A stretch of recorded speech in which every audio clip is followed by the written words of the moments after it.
नमस्कार. आज आपण लसूण आणि त्याचे शरीराला होणारे फायदे याची माहिती बघणार आहोत. लसणामध्ये ॲलिसिन, जीवनसत्वे B6, सी आणि खनिजामध्ये मॅग्नीज, सेलेनियम, कॅल्शियम असतात. त्यामुळे ते आरोग्यासाठी खूप फायदेशीर आहे.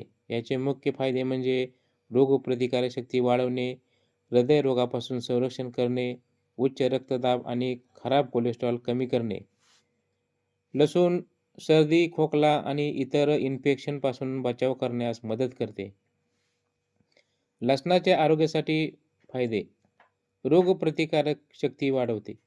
लसणामध्ये ॲलिशान आणि अँटीऑक्सिडंट असल्यामुळे ते रोगप्रतिकारक शक्ती वाढवते आणि शरीराला संक्रमणाशी लढण्यास मदत करते. हृदयाचे आरोग्य सुधारते.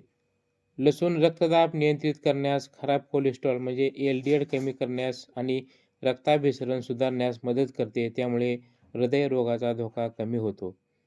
रक्त शुद्ध करते. रक्त शुद्ध करण्यास लसूण फार मदत करतो. थकवा कमी करते. नियमित सेवनाने शरीरातील थकवा कमी होण्यास मदत होते. कर्करोगापासून म्हणजे कॅन्सरपासून बचाव. काही अभ्यासानुसार लसूण कर्करोगाचा धोका कमी करण्यास मदत करू शकते, कारण ते अँटीऑक्सिडंट आहे. हाडे मजबूत करते. लसणामुळे हाडांचे आरोग्य सुधारते आणि ऑस्टिओआर्थरायटिस सारख्या वेदना कमी होऊ शकतात. आता लसणाचे सेवन कसे करायचे?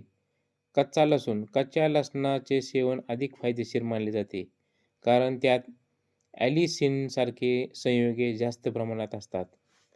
जेवणात समावेश. तुम्ही लसूण जेवताना वापरू शकता किंवा तुपात भाजून खाऊ शकता. लसूण आणि गूळ. लसूण आणि गूळ एकत्र खाल्ल्यानेही अनेक फायदे होतात. आता लसूण खाताना खबरदारी काय घ्यायची? तर ज्या लोकांना रक्तस्रावाचे विकार, मूळव्याध आहे किंवा ज्यांची शस्त्रक्रिया होणार आहे, त्यांनी लसणाचे सेवन टाळावे. गर्भवती आणि स्तनपान करणाऱ्या मातांनी डॉक्टरांच्या सल्ल्याशिवाय लसूण खाऊ नये. लसणाची ॲलर्जी असल्याने लसूण खाऊ नये. लसूण खाल्ल्याचे काही दुष्परिणाम होऊ शकतात, म्हणून शक्यतो डॉक्टरांचा सल्ला घेणे नेहमीच योग्य ठरते.